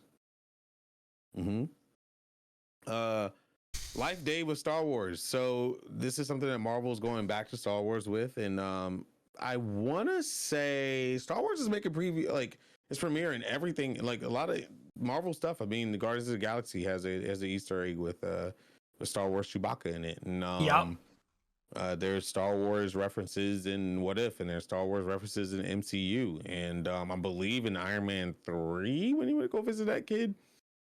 He has some Star Wars figures up on a shelf somewhere, so they're there, which is fun. So it's nice to see Marvel dive, you know, into Star Wars and having that mix. But anyway, this is pretty cool. Matt, you want to lead the charge on this? Yeah, Nubs, really quick. 1.2K for a Hulkbuster. Oh yeah, yeah. Those statues are. So they're not cheap. There's some expensive ones. There are some expensive ones. Yeah. I wanted the statue from Square Enix. It was near Automata, and it was $3,000. I didn't buy it, but I was considering it. Yeah. This thing is huge. This is a big statue, and it's gorgeous. Like the amount of work that was put into that statue, and also you get like this little pamphlet, obviously because it was numbered statues. And you get this pamphlet that shows the process of what the person did. It's so cool. But anyway. Yeah. So, it was like 20 minutes ago. Marvel dives back into Star Wars with Star Wars Life Day #1. So Marvel is once again celebrating Star Wars and bringing it back to comic books in a big way with a 40-page one-shot. Brief synopsis of this is in Star Wars Life Day #1, Chewbacca teaches Han Solo about the values of Life Day, the holiday celebrated on Kashyyyk that honors all life. The galaxy's favorite holiday gets a special spotlight in the upcoming one-shot Star Wars Life Day #1. So, I mean, we've heard of the High Republic series. Vader has some things out there as well, but it looks like Marvel is kind of beginning to expand a little bit further. And a 40-page one-shot is no laughing matter. It is I'm trying to see who wrote it because I'm actually interested. I didn't see this out there before. There's definitely a few comics. Man, so when is this? So first off, for those of you that are going to be interested, this It's written news. by Kevon Scott, There we go, Kevon Scott. Justina Ireland, Jody Hauser, and Steve Orlando. Art by Ivan Forelli. Different episodes of different eras of Star Wars lore. You're gonna have a bunch of different stories in there. There'll be multiple writers. Yep. Multiple artists. Ivan Forelli, Genty, Kay Zama, and Paul Fry. So there's tons of people on this. So we have I'm trying to see when it comes out. Unfortunately, I don't see it on this one that I'm looking at. Bump, ba-da-dum, bump, bump, ba-da-dum, bump. Man, yeah, there's some cool. Published, excuse me. Oh, another day. November 24th. So the day before Thanksgiving, you have a big read that will go to different galaxies, that will go through different stories, new era, older era, High Republic, Jedi Padawans, people that we love, flashbacks. It's going to be going through a lot. So it's not a normal one shot in the sense of you're taking one character and their story and doing your own interpretation of it. You're having multiple stories with it. We kind of saw that with Steven and Declan with the Venom series, but it was multiple books and they got one of those books, but now this is kind of just an all-in-one shot. So, but that's nice. I hope that in 2022 and beyond, outside of Vader and outside of High Republic, we're going to see more of these stories, whether it's beloved characters or new characters from the Star Wars universe. Yep. Yeah, and that's, I mean, Star Wars, I know this, Star Wars is comic books. We get to talk about it. I know other people on Rare Drop and there's other shows out there, but man, Star Wars is going to be, like, we got a lot of stuff to talk about Marvel here with Disney Plus and movies now, but I feel like next year, and specifically next week, coming out of the 12th, we haven't heard anything outside of the Book of Boba Fett, which was an awesome trailer. And there are some questions that I have, but I like that they're taking on the story and going on with it. Yeah. And it's the Fett that we know now, at least. It's pretty exciting.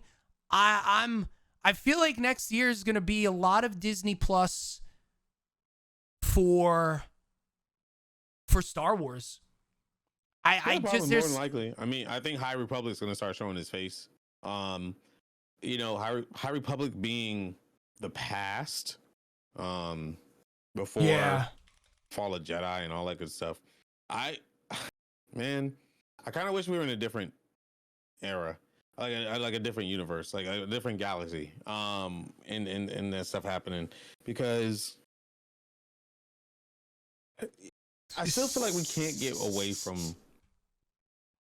Skywalkers and stuff. I just feel like we're still there. I mean, High Republic is a bit dated before the fall of the Jedi and stuff like that, but still, like, it's still within that Skywalker sphere. Old Republic is like Old Republic.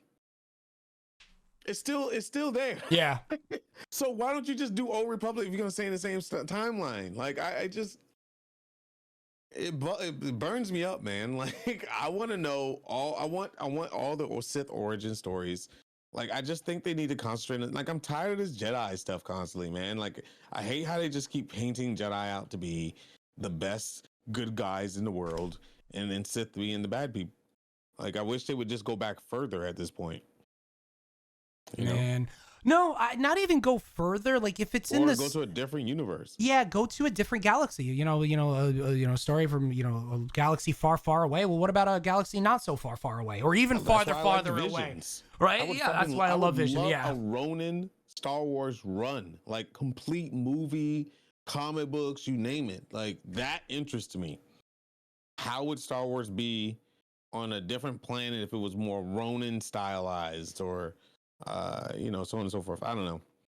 Well, I mean, the one good, outside of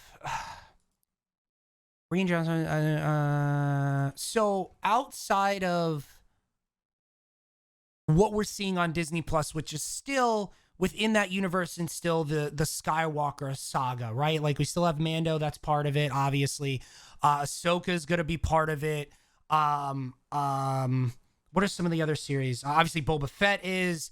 They talked about the Acolytes, which will obviously be part of it. There's a couple of other series, I think 2 more that I just can't think of off the top of my head, but it's still within that universe. There is, obviously the Obi-Wan. I guess we're gonna get some information on next week as well because I think they finished streaming. Oh, it's just Andor stuff. is part of it still. Rogue Squadron is part of it. Rangers of the New Republic, I think, is canceled though. Obviously, the Lando series is a part of it. I don't know about Droid Stories, but where is it? Okay. As far as right now, the only thing that we know that may take outside of the Skywalker universe is Rian Johnson's reported trilogy. Back in 2007, EW reported that Rian Johnson will be tapped to create an entirely new Star Wars trilogy that Lucasfilms says will be separate from the episodic Skywalker saga. That's the only thing we have. That wasn't that news like before High Republic came out? That's been around for a while. That's like I had to go back and try to remember it. Did they can that and then they just came out with the High Republic since it's Uncharted? So High Republic as of right now is just comics. They scheduled that thing for big screen films, video games, comics, and novels. High Republic. Yeah, like the video game that we got coming out by Massive is more than likely. I'm okay with that. Like if that's the case, I'm okay with that. There is an Untitled J.D. Dillard project. Slate filmmaker J.D. Dillard is working on a new Star Wars feature with Luke Cage and Agents of S.H.I.E.L.D. writer Matt Owens. It's rumored that the film will take place on Exegol, the hidden Sith planet last seen in Rise. So once again, Skywalker. Untitled Kevin Feige film. Marvel's head honcho is taking on a new challenge of developing a film that will be produced by Lucasfilms and Disney. Little is known about what Feige is planning, but he tells EW that he's concentrating on just Star Wars movie, not a series. So that one we don't know. Takai Waititi will helm a story of his own.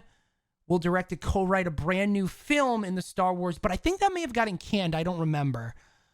If it's under Project Luminous, that is High Republic. That was a code name they used for a long time.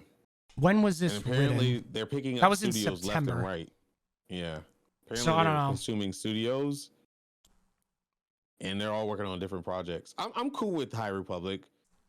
I just don't get why they're going ham on High Republic without going ham on Old Republic. Like that's already there. The fan base is there. Everything is ready to go. Like just do what you will with that, but unless they're just trying to do a restart and start with High Republic and work their way down. But isn't High Republic and Old Republic? Is Old Republic before or after High Republic? So it's either old, after, high, and then okay. I'm sure we'll get chat here in a second. Josh, how about some Thrawn and the outer region? Let's go visit some Chiss homeworlds.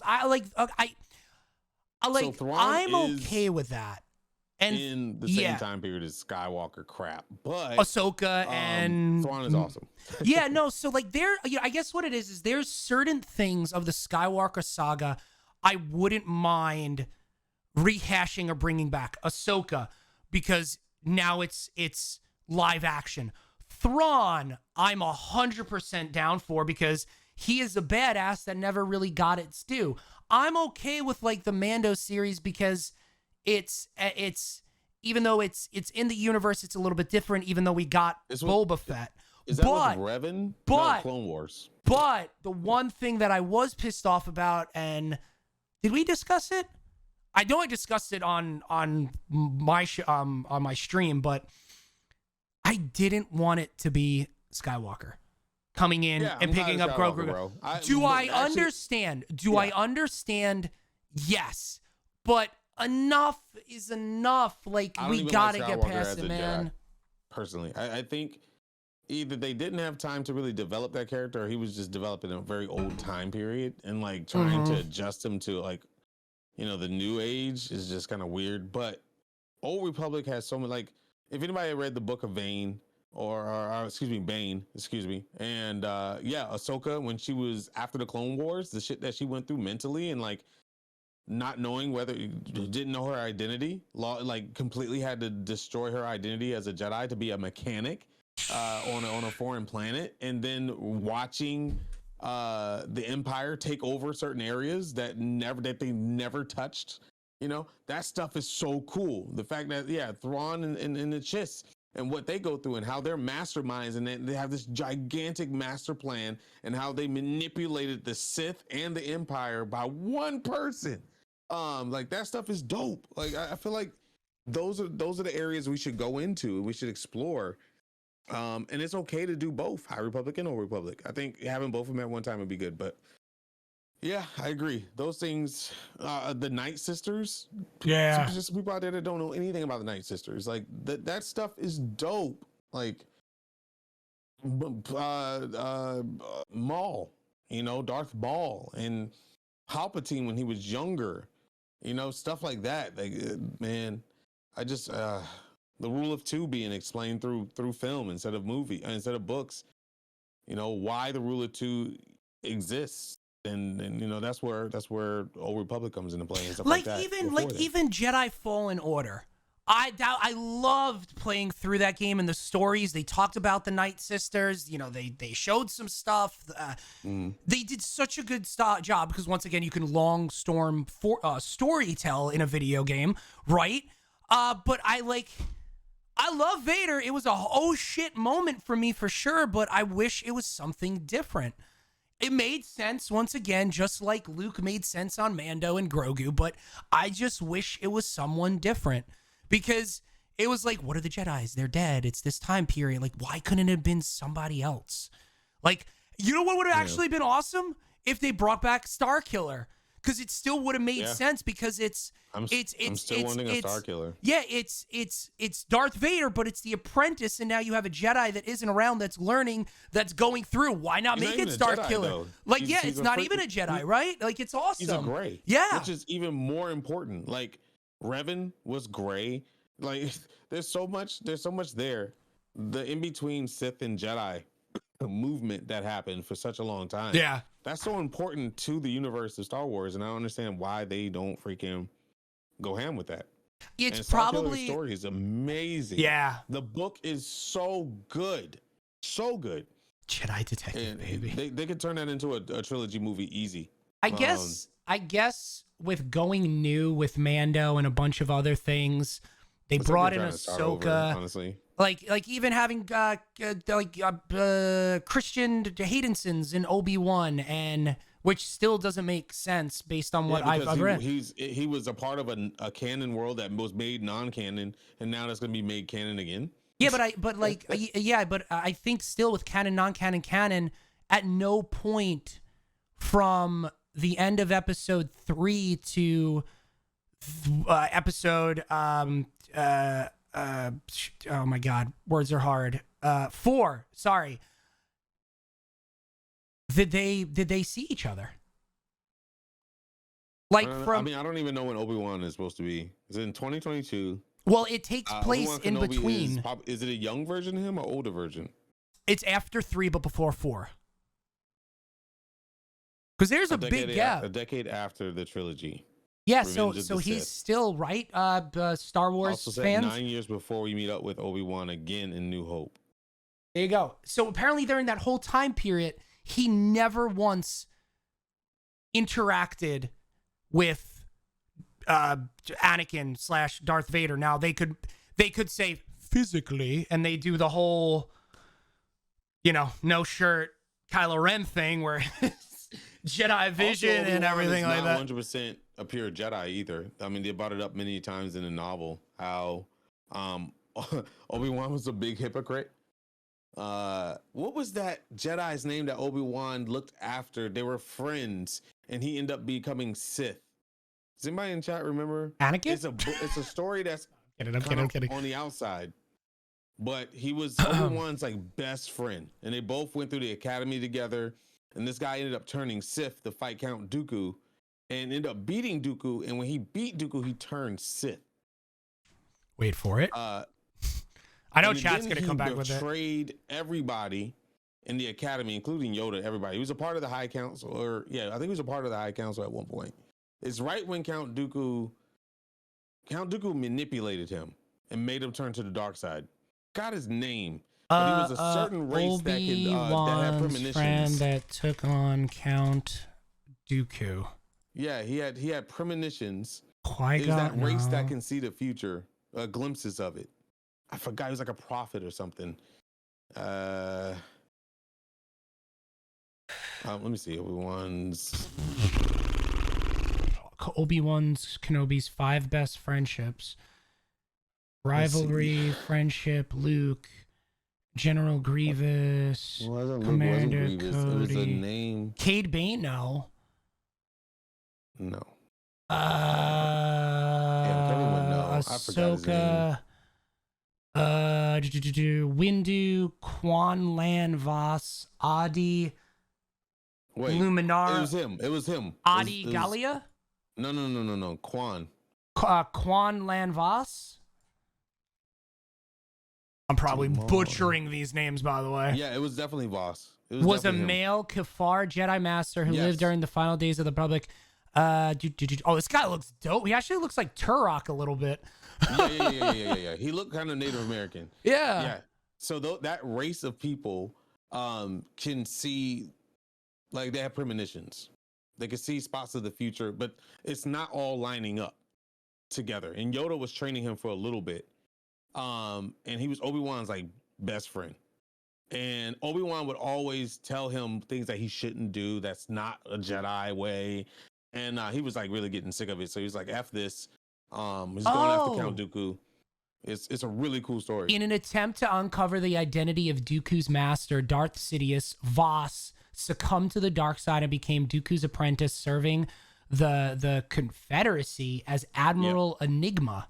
However, he was brought back to the light side of the Force by his love for Ventress. He looks like he's from, I'm sorry, he's part of Clone Wars. Sorry, go ahead. So Ventress. Time because they went to go shut down. Count Dooku ran a lot of the Clone Wars, like the cloning areas. But yeah, Quinlan Voss. That's it. That's a great book. If you guys ever want to pick it up, it was dope. That was really dope. But yeah, Ventress, they portrayed her differently in the Clone Wars series than she was in the book. She was like a bald head. Was she a Night Sister? She was. Well, she couldn't have been because the love for the light side brought her back. No. Brought him back. I think she was a Night Sister. She was like stripped from her home. I think Count Dooku or Sidious took her. She was Dooku's apprentice first. And then she was there to assassinate him. Yeah. But anyway, it was a great story. But yeah, so Quinlan, the reason why I brought this up is that he told Obi-Wan, like, he's like, dude, you're not a pure Jedi either. You know, your way of thinking is more gray than anything. And that's kind of where Quinlan was. Quinlan was kind of like in that gray area, and Obi-Wan was trying to get him to come back to the light side, so to speak. Very interesting story. Oh, that's what I wanted to say. Because this is still Obi-Wan. This is still Skywalker Saga. Like Dark Disciple. Read that. Dark Disciple, and I'm writing that down. You get on Audible. Just listen to it on Audible. You get it on if you have what is it called? Kindle. You get it for like $2.99 or something like that. And Dark it's canon. Disciple. Yes, it says canon next to it. Oh, damn. Okay. It's such a good book. You're gonna love it. Oh, I'm gonna definitely either read these this. People never see the light of day. Yeah. In the movies. That's why I'm like, I get a little upset at the way Disney's like going about it. So I hope if this is a reset, then they really need to bring out like, Ventress and like how her and Voss became lovers, who constantly kept backstabbing each other. Most hilarious thing ever. I'm down for this version of the Skywalker universe that isn't touched. There's no need to bring them in really. Like Thrawn and Ahsoka, like I get that, but like really that didn't need to be Skywalker at the end of Mando. Like that's the things that I'm getting to. Like if the acolytes don't touch any of that stuff, even though it's in the Skywalker universe, dope. I'm down, right? I'm cool with those type of things. Even the Book of Boba Fett, as long as I don't have to hear or see about, or I don't care about hearing, but seeing something to do with Han Solo or seeing something to do with Leia or Luke, like I'm down for it. I'm, as much as they're beloved characters, right? There's so many other stories to be told, and That's all what I'm these saying, other dude. characters, yeah. And you know, Luke never really turned into the badass that everyone made him up to be. That's the thing that I'm still Taking missing. down planets, yeah, or Right? It's like Luke Skywalker, Star, the ultimate Star freaking Destroyers, Lightbringer. yeah. And I'm just like, hell yeah, I'm in it for the win. And then he gets his hand cut off. He screams like a little biatch. Dad whips his ass, kills his dad, whatever. And then he comes back, and he's still this dude that went kind of emo, ran off to a planet, and was just like, I don't want to do it no more. And I'm just like, okay, Cal, I didn't mean Cal. can we get Starkiller now? Because that's a true badass. Yeah. Let's talk about the guy that lifted a whole damn Empire ship with his mind. Like, can we get that? Like, please? You know, I hope that everything that we've seen was them just playing easy. And with Ahsoka, Thrawn, and now what they've talked about, and probably presumably what they're going to be talking about next week, that now they're going to lean into it. And that leaning into it should be the things that we're discussing today.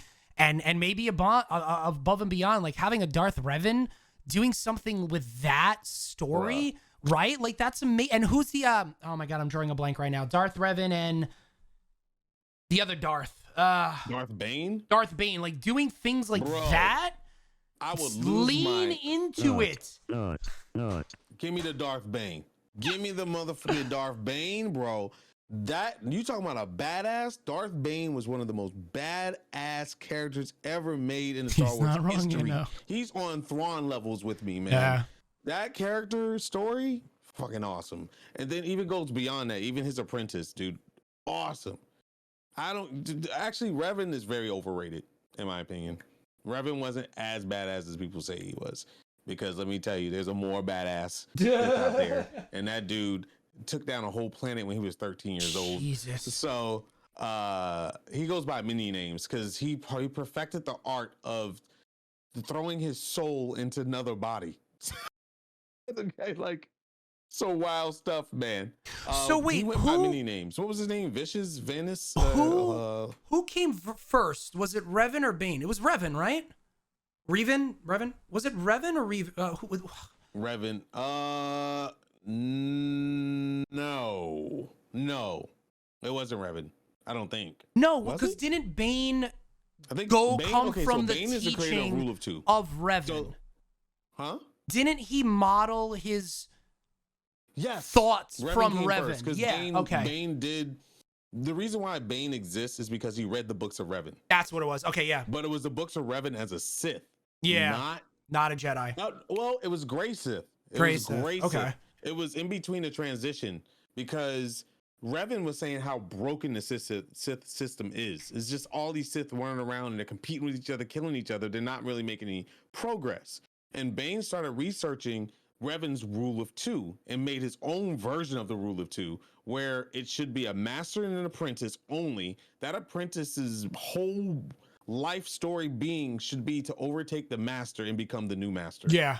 That's the whole point of it. And that way the bloodline of the Sith stays strong. It's not tainted by competition. It's all about pure being a Sith. But yeah, Revan was first. But dude, oh my God, bro. What was the first the first most powerful Sith name that beat Revan? Yeah, Bane worshipped Revan's teaching. Every time he changes. Kevin and Tim, we gotta have a geek episode together and talk about everything. Oh my God! But that guy is the guy that took the whole planet. He absorbed the life force from the planet. He brought all the other Sith leaders to that planet. Darth Malik? No, not Darth Malik. This guy is ancient. He's old. He's like one of the oldest Sith, but he can like put his soul into another person's body, take over their mind. That's Darth on the Bane tip of my tongue too. I know that. I He's remember in that. Old Republic video game too. Hold on, I can tell you. I can tell you one of his recent names. I know we already said Darth Vader. Old Republic. Hold on. Not a lot of Sith I know therapists we went way off out there. Comics, but I mean, it's still comics. Technically, it's books. It's we're not just about comics, right? So, Nihilius. I have no idea how to pronounce that. Damn it. It's the what is it called? What was that? No, it's no, not that person. I know exactly what you're talking about. Hold on a second, Darth. Let's see. What is the game? Star Wars. Old Republic. It was part of the Knights of the Fallen Empire. Let's see. Wait, you're talking about when he was beaten as a Jedi or when he was beaten as a Sith? Hold on, I got his name. Hold on, let me see. Knights of the Fallen Empire, I believe. Yeah, he's the one that had two sons. They were twins. Emperor of Valkorion. He went by that name at one point. I think it's Valkorion or something like that. Revan fought this guy. As what, a Jedi or a... He was actually working... Revan worked for him when he was part of the Sith, when he was kind of brainwashed, because Revan was brainwashed to be a Sith. And in the Book of Revan, he actually lost to him. The only thing I'm finding is he fought and lost to Emperor Palpatine. Mm-mm.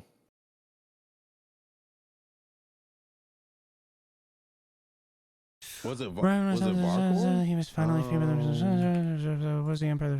The Emperor plans. This is oh my god. China base. Hold on, I'll find it. I know the name is as soon as I see it. It was in the Book of Revan. Who killed Emperor Valkorion? Was it Valkorion? No. That's it. No, Vitiate. Arcan? Yes, that's it. Darth Vitiate. He had many names. He had so many different names, though. He was Vitiate. He ended up being Valkorion in the end. He ended up being Valkorion in the end because of Revan. So I'll make this short. Revan thought he was a badass. Went up against Vitiate. Vitiate destroyed Revan. Like, with one move, obliterated him, destroyed his mind, was so interested in Revan because this Darth, yeah, he was with Darth Plagueis. Okay. He didn't even have to lift a finger. He could enter your mind and know everything. So he was very interested in Revan. Revan, like, really, really interested. So he trapped Revan instead of obliterating the rest of him. He trapped him, and Revan, over time, learned arts, a way to manipulate Vitiate. And Vitiate could have blocked it, but was so interested in what he was doing, allowed him to be manipulated. And over time, Revan did overpower Vitiate and became multiple names. And Revan sort of took over. And that's where those two sons came from, the twins and all that stuff. That story was wild because, I went into this book saying, Revan's the shit. I love Revan. And then Revan got manhandled. That's just awesome. Completely destroyed. So I got really interested in finding out, why did Revan just get obliterated like that? And then I did research on this guy. That is a badass Darth. And this guy's been around for like thousands of years because he's learned a way to like send his essence into other bodies and stuff. It's really cool. Definitely read that book. That and Dark Disciple. I'm telling you guys, do it. There's your homework. They're comic books in their own way because you can't help but to visualize everything happening and get the audible book is really good. But that's a real Darth. Now, and Darth Bane, a real Sith. Nihilius. And words are hard. Sorry. Bane, Thank you, Pine. Bane's story is awesome because he started off as he was on a mining planet. That's it. He wasn't even, and also his power. He was weak in the beginning. It's a shonen. If you like anime, like Darth Bane is a shonen. That's sick. Started off as a weak ass, had some talent, got sent to the Sith Academy, and then like was not great, and ended up being a god. He just outsmarted people. It became powerful. Like that's pretty much what it was. The power of the mind versus the physical power. He got outpowered a lot. Then became a badass, and then became obsessed with power and just did some really nasty stuff to himself. Anyway, damn, we're actually at the end of the show, and damn, coming in. I'm sorry, you can't start me on this stuff. I get hammered. It was a great conversation today. We had you know, it was an interesting morning to get us here, and we were kind of shooting from the hip. But damn, this was a lot of fun. And Limp Mike, okay. So we got to talk about though. I think the next couple of weeks. Is that the blue mic? Yeah, and this is my second one. It ain't good. Yeah. It ain't good. I hate to say it. I mean, sorry. Do you have a mic stand or no? You don't. Yep. It's Elgato. Oh, you got the new the low arm, right? It's good. Or you can't say. You just not blink twice if you can't say. Sponsored by both. Oh, it's yeah. fine. Yeah, it's good. It's good. That one I had for a while that you have, and it literally gets weak after a while. And this one is so good the way they do it. They have different joints all over it. That's not something that you crank to tighten, and it's never failed. And it just sits underneath. Everything Elgato like makes, all up man. in my face and stuff. This one just goes underneath. It's really nice. Everything Elgato makes, man. They're great. But I guess one of our last points here was homework. You got 2 pieces of homework from Frank this week. Dark Disciple, dude. Read that shit. Dark Disciple. In the book, I forgot what it's called. The Book of Revan, or I think it's called the Book of Revan. And then read about Darth Bane. Either one of those any of those stories. If you do Darth Bane, I would do Revan first, Darth Bane, because you get into Darth. What's his name? What was Palpatine's master? Plagueis. Darth Plagueis. You'll end up finding out where Darth Plagueis comes from, and you'll end up finding out why Palpatine is the way he is. All that stuff makes sense because Darth Plagueis was one of the people that hated the ruler too. He wanted to populate the world with Sith, and that's the reason why Palpatine ended his ass. But anyway, because Palpatine was like, Bane is the true hero. Nope. Very fun stuff. Or watch Eternals and tell us what you think. No spoilers, but tell us what you think. And yeah, I'd rather hear from you than apparently critics at this point. So yeah. Please tell me. I know one of my friends actually already have seen it twice. So wow. Okay. One of my friends saw it Thursday night, and then he went back Friday night, and shit. He said, I had no expectations going into this, and was it perfect? No, but it was good. It was a good time. And yeah, he said it was a really good MCU film. One of my friends, and I said it before too, and I need to talk to him about it more because I want to know exactly why he said that. Is he kind of he kind of wish it wasn't an MCU film. Like it was like a standalone. I need to know why he said that. Saw it last night. It's amazing. Lars. Maybe since it could have maybe more development around the world of Eternals. Maybe. I mean, Eternals can be its own thing. True. Like not away from MCU, but Eternals could have its own series, which I think they're gonna try to do. Yeah. So yeah. As far as the next couple of weeks go, chat. Next week is gonna be a fun one, and if you have questions for us, I'm sure Frank is gonna be going live here shortly afterwards on his channel. I'll be live again Monday morning, but we are actually interviewing Mark Thompson. He's a voice actor. He's a dad. He's a narrator. We're interviewing Mark Thompson? Hold the fucking phone. Wait a second. Did you not know? I knew, but I never Mark Thompson fucking Thrawn. Mark Thompson? Mark Thompson, actor, fucking voiceover, Star Wars narrator, Star Wars fan, Christian, husband, father, goofball. So okay, so guys, I get lists of things. I'm really busy. Like I'm super busy, bro. I'm hell of a fan. Like, oh, this is not gonna be good. Someone clip that, please. Oh my God! When is this Tuesday? Oh my God! Yeah. So it is going to be. It is going to be a recording.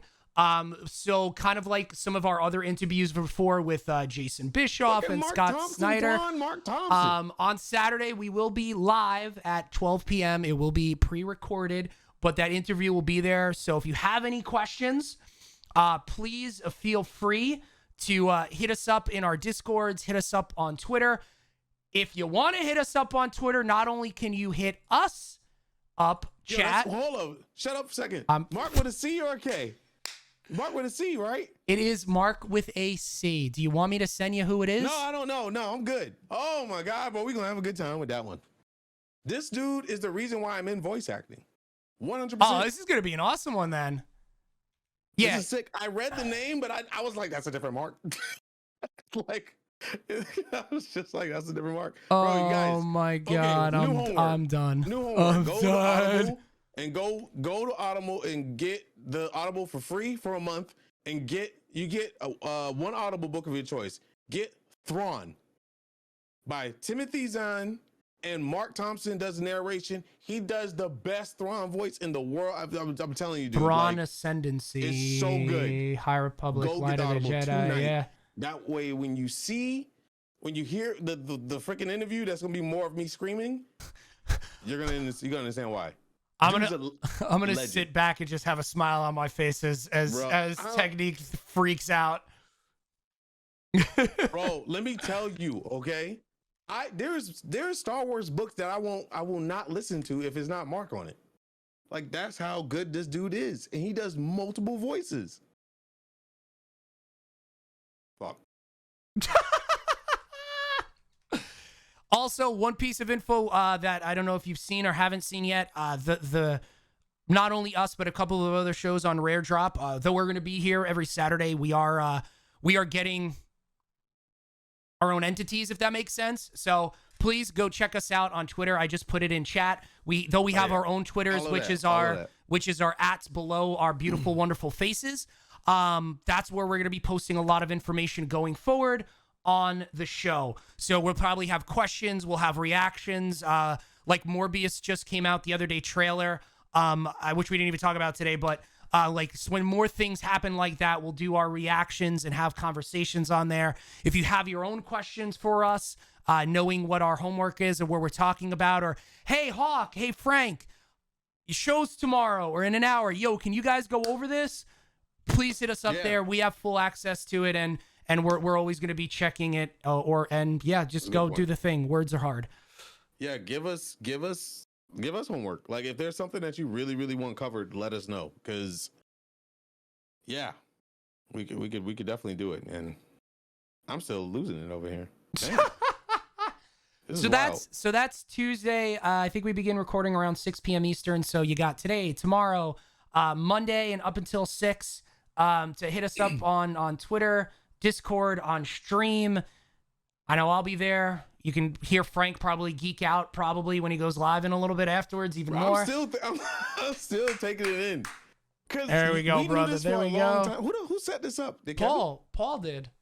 Because Star Wars and Scotch had them, give or take, a month ago, and we got him on Thursday. That's fucking wild, bro. Tuesday. Tuesday. And then we have another. We're going to be recording. Actually, we'll be live with this one, I believe, on the 20th. We're going to be. We'll keep you updated with it. But we have another really, really cool episode where we're talking artists, writers, and I think we may even get something drawn live. So it's going to be a really cool episode. It's either going to be the 20th or the 27th. We'll keep it as far as that for right now. And these people have done TV, animation, books that you've read. Like the big Marvel, huge. DC, and Star Wars books. Yeah, some of your favorite comic books. Paul is getting a raise. Yeah, and a bunch of much more. We don't want to give everything away yet, but it's been a wild couple of months on the personal side of things. Just to take one more second here. I mean, this is something I've always wanted to do. Streaming is fantastic, but being able to have a microphone and talk about this stuff, and I know I was in the video game industry, meeting all these studios, but like this part of it, interviewing Scott Snyder, even though Jason was a friend of mine, Mark, and now a couple of these other people, this is a dream. So thank you. I know I've said it for you, Frank, but thank you for this, and of course Rare Drop for giving us the platform as well. So you know, you're a dream come true, man. The 36-year-old and the 12-year-old me, yeah. You know. Also, Anyway, not getting a raise. We're late. All right, everybody. Enjoy the rest of your weekend. Don't eat all the Halloween candy if you haven't already. Check me out, Nighthawk Plays on Twitch, Facebook, Twitter, Instagram, TikTok. Frank as well. He'll be probably going live shortly after this, playing some more New World, I guess. Lost Ark. There you go. And then Guardians of the Galaxy. Oh, how far are you into that? Not far. I just left the Kree babe. Okay. I guess then in 2 weeks. Girl. I guess in 2 weeks, once we're live again, I have to ask you a question about something. So hopefully you beat it by then. So yeah, all right. I should be able to beat it by next week. No, I mean next weekend, so it'll be after the show. Well, we're not having a show technically. Like anyway, you know what I mean. I know. Yeah. All right, boys and girls, we will see you next time. Once again, questions, comments, you know where to hit us. And we'll see you then, chat. Bye. Peace.